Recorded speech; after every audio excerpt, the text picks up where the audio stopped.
नमस्कार, मैं हूं प्रियंका। आप सबका स्वागत है आपके अपने YouTube चैनल में। आज मैं आप सबके लिए मूंग दाल की खिचड़ी बनाने वाली हूं। आप तो कई प्रकार से मूंग दाल की खिचड़ी बनाए होंगे, पर एक बार मेरे तरीके से ज़रूर बनाइएगा। आप लोगों को खाने में बहुत ही स्वादिष्ट लगेंगे। तो चलिए फिर देर न करते हुए बनाते हैं।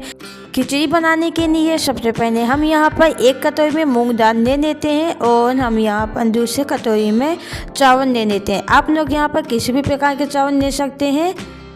अब मैं यहाँ पर एक कटोरी में सबसे पहले मूंग दाल डाल देती हूँ और फिर हम चावल डाल देते हैं। अब इन सबको अच्छे से मिला लेते हैं और मिलाने के बाद 2 से 3 बार धुन लेंगे। और धुलने के बाद अब मैं यहाँ पर 2 गिलास पानी डालकर आधा घंटे के लिए रख दूँगी।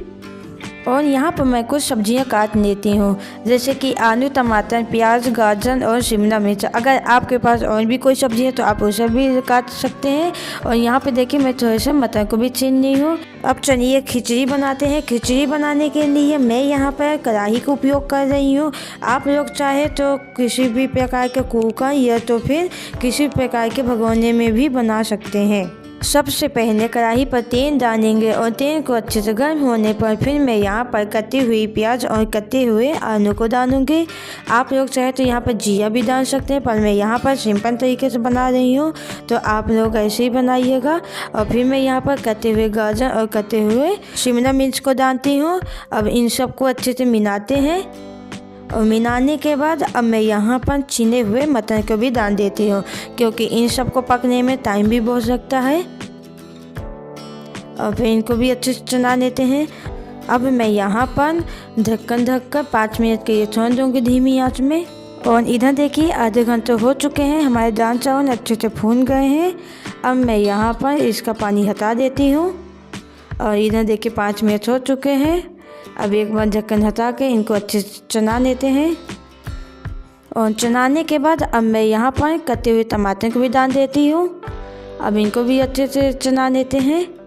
अब मैं यहाँ पर कुछ मसाले डाल देती हूँ, जैसे कि मैं यहाँ पर 2 चम्मच नमक डालूँगी। नमक आप अपने स्वादानुसार डालिएगा। और नमक डालने के बाद अब मैं यहाँ पर आधा चम्मच हल्दी पाउडर डालूँगी। और हल्दी पाउडर डालने के बाद और 1 चम्मच कश्मीरी लाल मिर्च डालती हूँ। आप अपने अनुसार तीखा करिएगा कि आपको कितना तीखा पसंद है। और उसके बाद फिर मैं यहाँ पर आधा चम्मच सब्जी मसाला डाल देती हूँ। अब इन सबको अच्छे से चलाते हैं। और चलाने के बाद अब मैं यहाँ पर भिगोए हुए दाल चावल को इस प्रकार से डालती हूँ।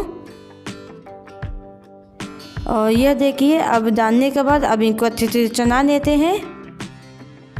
और अब मैं यहाँ पर 2 गिलास पानी डाल देती हूँ।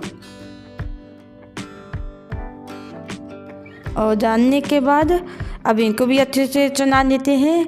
और फिर हम यहाँ पर अपनी गैस की आंच को तेज़ कर देंगे और ढक्कन आधा घंटे के लिए छोड़ देंगे। और बीच में 1-2 बार चला लेंगे ताकि नीचे चिपकेगी भी नहीं। यह देखिए आधा घंटा हो चुके हैं, हमारी खिचड़ी बनकर तैयार हो चुकी है।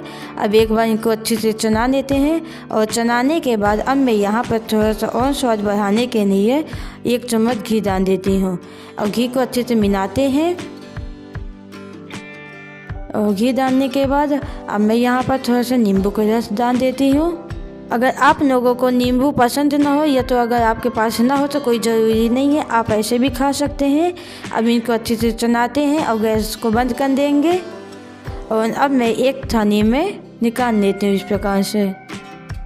यह देखिए कितनी बढ़िया हमारी खिचड़ी बन के तैयार हुई है। अब मैं यहाँ पर कटी हुई हरी धनिया को डाल देती हूँ। आप लोग घर पर रखी सामग्रियों से आसान तरीके से मूंग दाल की खिचड़ी बना के खा सकते हैं।